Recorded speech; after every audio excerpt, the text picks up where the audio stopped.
Most fathers spend their whole lives afraid of the day their children stop needing them. I used to be one of them. I lay awake over it more nights than I'd admit. And then one cold morning last winter, I found out the thing you should actually be afraid of isn't the day they stop needing you. It's the day they figure out exactly what you're worth. And start counting. My name is Harold Brennan. Most everybody calls me Hal. I'm 71 years old. I built a business called Brennan Building Supply out of one rusted-out flatbed truck and a rented gravel lot back in 1983.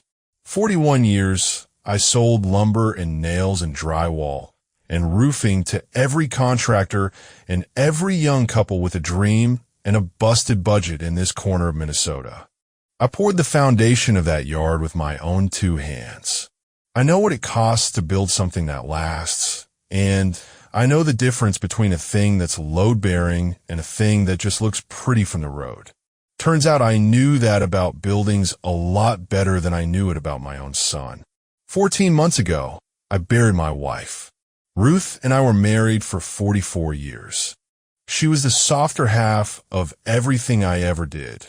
The one who remembered the birthdays and sent the cards and believed the best about people long past the point where the evidence supported it.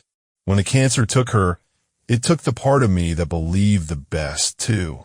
What it left behind was a quiet old man rattling around a house he built for a family that had mostly moved on, holding a fortune he'd never once spent on himself, and no clear idea who to leave it to. I want you to understand something before I go on, friend, because it matters for everything that comes next. I'm a rich man. Nobody in my life talks about it because I don't look like one and I never wanted to. I drive a 9-year-old pickup. I wear the same 3 flannel shirts. But the yard, the property under it, the 2 commercial buildings I bought when the downtown was cheap, and 40 years of a man who never spent a dime he didn't have to. It adds up. It adds up to more than most people in my town would guess if you gave them 3 tries. And a man with money and a fresh grave and 1 weak heart of his own starts to think very hard about a single question. Who actually loves me? And who just loves what I've got? If you've ever wondered that about the people around you, and if you're my age, I promise you have, do an old man one small kindness before I tell you the rest. Tap that subscribe button. It costs you nothing, and it tells me you want to hear how this turns out. Give it a like while you're there. And down in the comments, I want you to tell me something. I'll ask you a hard question at the end of this, and I truly want your answer because there are nights I still don't know if I was right. All right, let me tell you about my children. I have 2, a son and a daughter. My son is Derek. He's 42. Derek was always the bright one, the charming one, the one who could talk a teacher out of a failing grade and a girl out of a phone number in the same afternoon. He lives 2 hours south in a big house in a nice suburb with his wife, Sloan, and my granddaughter, Junie, who is 8 and the best thing that man ever made. Derek is always doing well. That's the phrase he uses. Doing well, always some big thing about to close, some deal about to land. The luxury SUV in the driveway is leased. I know that because I'm the one who co-signed it. My daughter is Nora. She's 38. Nora is a hospice nurse. She's not charming the way Derek is charming. She's the kind of person who's just quietly, unfashionably good, the kind you don't notice in a room until you're the one who needs help, and then you find out she's the only one who stayed. When Ruth was dying, it was Nora who moved back for 4 months, Nora who learned the morphine schedule, Nora who slept in the chair. Derek came for the good days and the funeral. He gave a beautiful eulogy. Everyone said so. I stood at the back of the church that day and watched people line up to tell my son how strong he was, how eloquent, what a comfort. Not one of them knew that the girl 3 rows back with the swollen eyes and the plain drugstore dress was the one who'd caught her mother's last breath in her 2 hands at 4 in the morning, while her brother slept 2 hours south. Nora never corrected a soul. That's the whole of her, right there. I'm telling you all of this so you'll understand what I was looking at that winter after Ruth passed when I sat alone at my kitchen table with a lawyer's letter in front of me asking how I wanted my estate divided. 50-50 seemed fair. It's what Ruth would have wanted. It's what I'd always assumed I'd do. But something had started to bother me, and I couldn't put my finger on it yet. It started with the visits. After the funeral, Derek started coming around more, which should have warmed my heart, and at first it did. My boy, checking on his old man. He'd drive up on a Sunday, sit at the table, ask how I was holding up. But the conversation always drifted to the same place. It drifted there the way water finds the low spot in a floor. You given any thought to estate planning, Dad? At your age, you really ought to have things in order. You know, with Mom gone, we should get your name off some of these accounts and get things simplified. I can handle all of it. Take the burden off you. That yard's got to be worth a fortune in this market. You ever think about just selling? Cashing out? You've earned it. Every visit. A little more each time. Always framed as concern. Always for my own good. I'm not a stupid man. I built a business dealing with contractors, and half of them will tell you the check's in the mail while they're backing the truck up to steal your inventory. I know what it sounds like when somebody's circling. But this was my son. So I told myself I was a bitter, grieving old man reading cruelty into ordinary love. I told myself Ruth would be ashamed of me for the thought. Then came the paper. One Sunday in October, Derek slid a folder across my kitchen table. Nice folder. Professional. Inside was a power of attorney, already drawn up, already filled out with little yellow tabs where I was supposed to sign. It's just a precaution, Dad. So if anything ever happens, God forbid, I can step in and handle things fast. Pay your bills, deal with the doctors. You don't want the state deciding. Trust me. I looked at that document for a long time. Signing a power of attorney to your child is handing them the keys to your entire life. Every account, every asset, the house, the business, the ability to sign your name as if it were their own. It is the single most trusting thing a parent can do. And my son had filled the whole thing out in advance and driven 2 hours to get it signed on a Sunday, and he'd never once mentioned it to his sister. Let me have my lawyer look at it first, I said. Something crossed Derek's face. Just a flicker. Gone before I could name it. Sure, Dad, he said, smooth as ever. Of course. No ruse. But he took the folder back when he left. Said he'd hold onto the original. And I sat at that table after his taillights disappeared down the road. And for the first time in my life, I felt something cold toward my own boy. Not anger. Not yet. Suspicion. That night, I couldn't sleep, so I did what I've always done when something doesn't sit right. I went looking for the truth with my own hands. Ruth had kept a small savings account of her own. Her mad money, she called it, a few $1,000s she'd squirreled away over the years in an account with both our names, and because she was sentimental, Derek's name on it too, from back when he was in college, and she worried he'd get stranded somewhere without gas money. We'd never closed it. I'd honestly forgotten it existed until I went digging through her papers. I pulled it up online. It took me half the night to remember the password. There'd been a little over $11,000 in that account the day Ruth died. There was $240 in it now.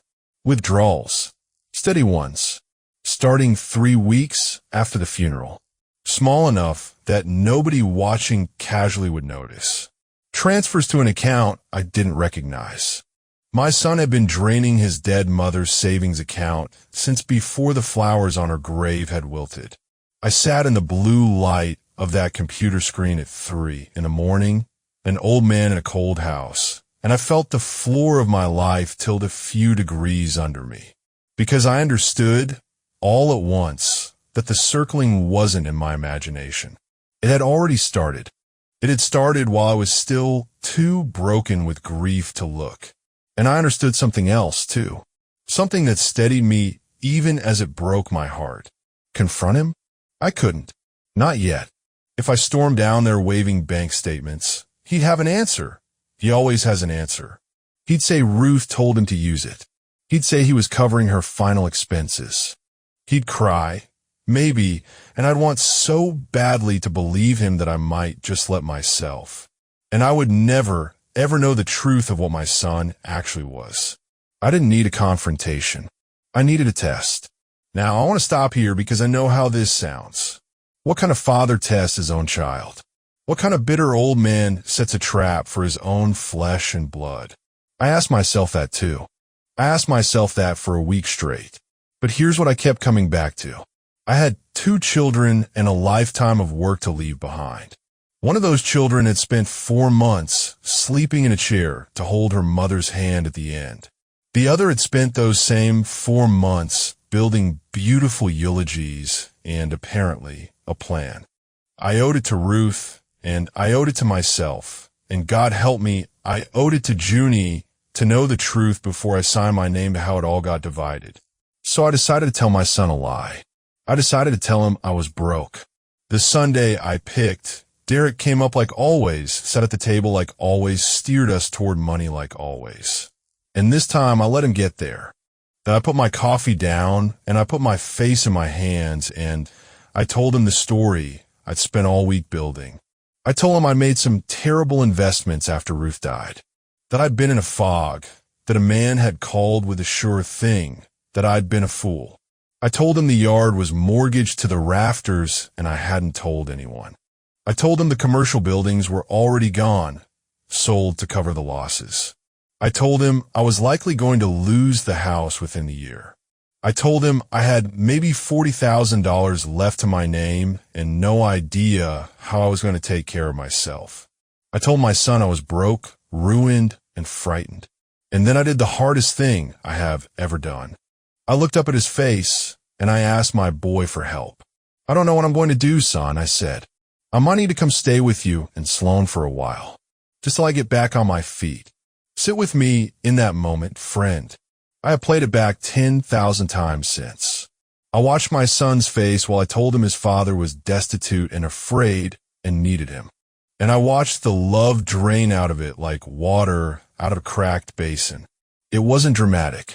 He didn't yell. That's the part that still gets me at 2 in the morning. There was just a small recalculation behind his eyes, quick and clean, like a cash register updating. The warmth clicked off, and what came into his face instead was not grief for his father. It was the cold, quiet arithmetic of a man discovering that an asset he'd been counting on had just been marked down to 0. Wow, he said. Dad, that's wow. He leaned back, crossed his arms. That's a lot to just spring on me. I'm sorry, I said. I didn't know who else to tell. I mean, moving in here, Dad, we don't really have the space. Sloan's got the guest room set up as her office now, and Junie's homework situation, it's complicated. He was already shaking his head. Already gone. Have you looked into, senior communities? There's some really nice state-assisted places. Cedar Pines out by the highway, they take Medicaid. It might actually be a relief, not having to worry about the house anymore. Cedar Pines. My son, who I co-signed a $60,000 SUV for 8 months ago, was, within 90 seconds of hearing I was broke, steering his frightened father toward a Medicaid facility out by the highway. For the relief. I'll think about it, I said quietly. You should. And Dad, look, I gotta be honest with you. He stood up, reached for his keys. I'm dealing with a lot right now myself. Financially. I can't be the safety net here. I just can't. You understand. I understood. He left 20 minutes early that day. He did not call for 11 days. 11 days. I counted every one of them. I'd sit at Ruth's table in the evenings with the phone face up in front of me, and I'd watch it not ring. I told myself a dozen stories to explain it. He's busy. He's ashamed he couldn't help. He's working up the nerve to offer me that guest room after all. A father will build the most elaborate scaffolding you ever saw just to keep from looking at the plain thing standing in the middle of the room. I know. I built it, board by board, for 11 nights. But before I tell you what my son finally said, the thing that gives this whole story its name, the thing I'll hear in my head until they put me in the ground next to Ruth. I need you to understand that I still wasn't sure. Even then, a weak-hearted, hopeful old fool can talk himself into anything. Maybe Derek was scared. Maybe he was overwhelmed. Maybe Sloan needed the guest room. Honestly, hope is the last thing to die in a father. Sometimes I think it dies about 10 minutes after he does. So I did one more thing. And this is the part where being an old man nobody takes seriously finally worked in my favor. You see, Derek had decided somewhere along the way that my hearing was going. It wasn't. My hearing's fine. But he'd started to believe it, the way people decide all sorts of convenient things about the old, and he'd gotten careless. He'd talk in the next room like I was furniture. On the 12th day, he finally called me back. Told me he and Sloan wanted to have me down for dinner to talk through my options. I said I'd come. I was glad, God help me. I thought maybe he'd had a change of heart. I drove the 2 hours down, and when I got there, the front door was cracked open against the cold, and I could hear the two of them in the kitchen before I ever knocked. Talking about me. I stood on that porch in the November wind. I did not knock. I listened. Cannot believe he actually thinks he can move in here, Sloan was saying. After everything, did he really lose all of it? The whole business. Every dime, apparently. Derek, my son, laughing. A little laugh, light and easy. 40 years of hauling lumber, and the old man loses it all to some phone scammer. It'd be funny if it wasn't so pathetic. So what do we do with him? Cedar Pines. It's done. I already called them. They got a bed opening in January. Medicaid covers it once we spin down the last of what he's got. The house will go to the bank. Whatever's left, I'll deal with. A pause. The clink of a glass. Honestly, it's cleaner this way. I was worried about splitting everything with Nora, doing the whole dance. Now, there's nothing to split. Problem solves itself. You're terrible, Sloan said. But she was laughing too. I'm practiced. Another clink. Look, he had a good run. He's 71, his heart's shot, mom's gone. How much longer's he really got? We put him somewhere clean. We visit at Christmas. We do the sad face at the funeral. And then it's over. He'll go thinking his kids did right by him. That's the kindest thing, really. He never has to know. He never has to know. I stood on my son's porch in the cold. A widower, a father, an old man who poured a foundation with his own 2 hands and raised 2 children in a house he built. And I listened to my boy plan to file me away in a facility by the highway and wait for me to die. And here is the strange thing, the thing I did not expect. I did not fall apart. That cold that had first touched me at the kitchen table months before came down over me now, complete and total and clear. And in it, I could see everything. I could see it all, laid out clean, the way you can see a whole valley from the top of a pole once the wind finally dies. My son had told me exactly who he was. He'd said it out loud. He just had no idea I was standing close enough to hear it. I did not knock on that door. I turned around, and I walked back to my truck, and I drove the 2 hours home in the dark, and somewhere around the halfway point, the grief burned off and left something harder and quieter in its place. The highway was empty that late. Just me and a dashed white line and the heater ticking. I passed the exit for the yard I'd bought 40 years ago with money I didn't have, back when the whole future was a gravel lot and a prayer, and I thought about every frozen morning I'd stood out there promising Ruth I was building something that would take care of our children long after the 2 of us were gone. And I had. That was the joke of it. I'd built it so well and so solid that one of those children had already started measuring it for parts while I was still alive to watch him do it. Not rage. I want to be clear about that, because I know that's what you'd expect. It wasn't rage. It was clarity and a plan. The next morning I called 2 people. The first was my daughter, Nora. I hadn't leaned on that girl since her mother's funeral.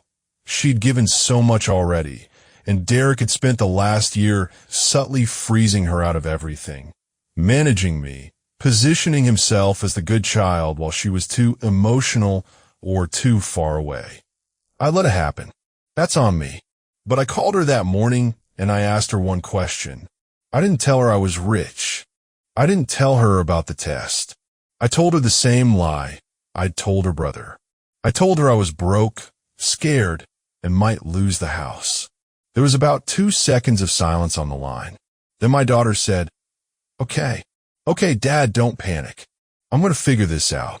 I've got some savings. It's not much, but it's yours. And you're not going into any home. Do you hear me? You'll come live with me. It's a small place, but we'll make it work. I'm not going to let you lose everything and be alone. We're going to get through this together. I'm calling my supervisor about picking up extra shifts, and I'm driving up this weekend, and we'll sit down and make a plan. It's going to be okay. A hospice nurse, 38 years old, a small apartment, and a savings account that wouldn't cover 1 month of what her brother's SUV costs. And she offered me every bit of it inside of 20 seconds, without 1/2 second of hesitation, without one single thought for what was in it for her. I had to hold the phone away from my face so she wouldn't hear me. Because that was the whole answer to the only question I'd been asking since Ruth died. That was everything. The second call I made was to my lawyer, a sharp woman named Ellen Park who'd handled the business for 15 years. Ellen, I said, I need to come on Monday. We're going to rewrite everything. And I need you to pull the records on a joint account, and I need to know exactly what my son has been doing with a power of attorney I never signed. Because here's the thing I hadn't told anyone. When Derek took that folder back off my kitchen table, the power of attorney I'd refused to sign, I'd assumed that was the end of it. It wasn't. Ellen made some calls, and what she found was that a power of attorney with my signature on it had already been filed with 2 banks. 6 weeks earlier. I never signed it. My son had forged my name on the single most trusting document a parent can give a child, and used it to start moving my money weeks before he ever slid that folder across my table asking me to sign the real one. The Sunday visit was theater. He'd already done it. He just wanted the clean version for the paper trail. Once I knew to look, the small things started turning over in my memory one by one, each showing me its other face. The SUV I'd co-signed. He needed my signature, my credit, my name on the loan, and I felt proud, actually proud, that my boy still came to his old man. The week last spring, he'd borrowed my truck for maintenance, and it came back with a glove box rifled through, where I keep the account numbers. The way he'd started asking, casual as talking about the weather, whether I'd updated my passwords lately, whether I still used the same bank. None of it had meant a thing on its own. All of it meant everything now. That friend is not a family disagreement. That is a felony. 2 of them, actually, forgery, and what the state of Minnesota calls financial exploitation of a vulnerable adult. And I want to tell you something Ellen said to me across her desk that Monday that I'll never forget. She took off her glasses and she looked at me and she said, Hal, I have watched you build things carefully for 15 years. So I'm going to ask you to do this one carefully too. Don't call him. Don't warn him. Don't give him a chance to explain or to move the rest or to lawyer up first. You build the whole case quiet all the way to the end, and then you let it fall on him all at once. She was describing exactly the man I've always been. So that's what we did. For 3 weeks, I said nothing. I let Derek believe I was a broke, defeated old man shuffling towards Cedar Pines on schedule. He even called twice. Cheerful now. Helpful, the way you're cheerful and helpful to a problem that's solving itself. He told me not to worry, that the January bed was all set, that he'd handle the house paperwork. I thanked him. I told him he was a good son. I meant nothing at all by it. That was the strangest part. Just that clean, cold quiet. Meanwhile, Ellen and I built. We documented the forged power of attorney and pulled every transaction he'd made under it. Turned out Ruth's savings account was just the start. He'd been quietly borrowing against a line of credit in my name, too. We rewrote my entire estate. The business, the buildings, the house, all of it, into a trust. And we set the whole thing to be revealed in one room, on one evening, with everyone present. I told my family I was hosting a dinner. A nice one at the house the Sunday before Christmas. I said I had an announcement about my situation, and I wanted everyone there. Derek, Sloan, Junie, Nora. And though I didn't tell Derek this part, Ellen Park, and a quiet man named Detective Ostrander from the county's Financial Crimes Unit, who agreed to wait in the study until I called them in. Derek came, of course. You come to the reading of a broke man's plans when you're the one who arranged where he's going to die. He came ready to look sad and supportive and to walk out having formalized the whole thing. I sat them all down at the same table where he'd slid me that folder. Ruth's table. And I did the one quiet thing I'd been building toward for 3 months. I slid a single sheet of paper across it to my son. He picked it up, looked at it, frowned. It was a bank statement. My real one. The one that showed in black and white exactly how much money Harold Brennan actually had. I watched my son read that number. I watched him read it 3 times. I watched the blood go out of his face as the arithmetic ran backward, as he understood, all at once, that I had never been broke. Not for one single day. That the man he'd laughed about on his porch, the pathetic old fool who lost it all to a phone scammer, had been sitting on everything the whole time. And that every word my son had said, every cold and careless word, had been said to a father who was never going to lose a thing.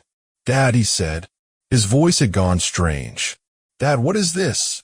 "I don't," you said. I said I was broke. I told him. "I know. I lied to you, Derek." I kept my voice as level as a poured slab. "I lied to you the same way I lied to your sister. I told you both the exact same story on the exact same terms. And I want you to know that I did it on purpose because I needed to see before I decided how to leave 41 years of my life behind, which of my children I could trust with it." The room was very quiet. "Your sister offered me her savings and her spare room inside of 20 seconds, I said. "You offered me a bed at Cedar Pines and a call in January." Nora was staring at me, her hand over her mouth, because she was only now understanding what the last 3 weeks had been. Sloan had gone white, and Derek started to do the thing he's always done. He started to talk. "Dad, that's not... You don't understand. I was under a lot of stress. I was trying to be realistic. I never meant." "I heard you," I said. 2 words. He stopped. "I was on your porch, son." On the 12th day. The door was open. I heard all of it. Cedar Pines. The bed in January. He had a good run. He'll go thinking his kids did right by him. He never has to know. I let each piece of it land. I heard you laugh, Derek. I heard your wife call you terrible, and I heard you call yourself practical. I heard every word. Nobody breathed. Sloan had already half risen from her chair, one hand reaching for Junie, some animal instinct telling her to get the child out of the room before whatever was coming came. And I looked at my granddaughter, 8 years old, confused, a fork still in her hand, watching her father's face come apart, and I felt the one and only crack in my resolve that whole long evening. She didn't belong in this. Not one piece of it was hers. "Sloan," I said, and it was the gentlest thing I'd said all night. "Take Junie into the den for a few minutes. There's pie in there. This next part isn't for her." She took Junie out, and the door clicked shut behind them. And then I did the last thing, the thing that finished it. "There's someone here I'd like you to meet," I said, and I raised my voice just slightly toward the study. "Detective, we're ready." That's when Derek understood it wasn't just about a will. Because here's what my son had forgotten in all his careful practical arithmetic. He'd forgotten that a signature is a real thing. That forging your father's name onto a legal document and using it to move his money isn't a family matter you can talk your way out of at a dinner table. It's a crime with a case number. and I had spent 3 weeks, quiet as a man pouring footings before a frost, building that case all the way to the end. Detective Ostrander was very polite about it. He usually is, Ellen tells me. He didn't put cuffs on my son at Ruth's table, in front of Junie. I'd asked him not to. He simply told Derek there were some very serious questions about documents filed under my name, and that Derek would need to come speak with him, and that he'd want a lawyer. He said it the way you tell a man his car was getting towed. My son looked at me across his mother's table, and for the first time in his whole charming life, he had nothing to say. He's out on his own recognizance now, awaiting trial on the forgery and the exploitation charges. Ellen says the paper trail is, in her words, the cleanest she's ever seen, which I take as a professional compliment about my record keeping. Whatever happens in that courtroom, he will never touch $1 of mine. The trust is airtight.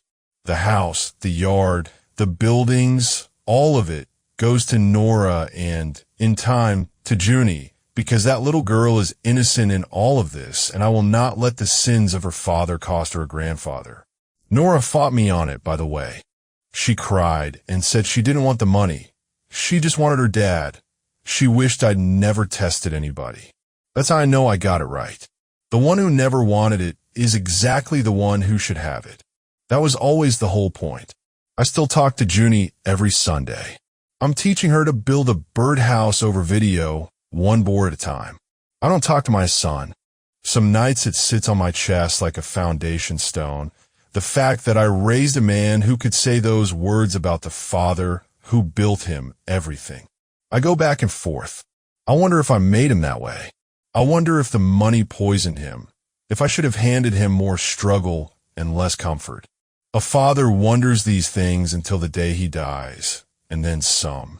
I took it to Denny, who ran the yard beside me for 30 years, and is about the only man left alive who remembers me young.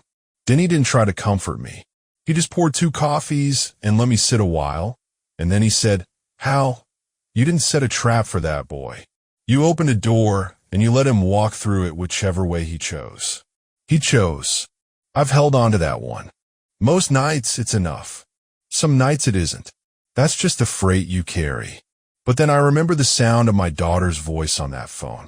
"Asterisk, you're not going into any home. Do you hear me? We'll make it work. We'll get through this together." Asterisk, not 1 second of hesitation. Not one thought of what was in it for her. And I remember the sound of my son's laugh through a cracked door on a cold porch. And I know that I didn't make either of those sounds. They made them. All I did was ask the question honestly enough to hear the true answer.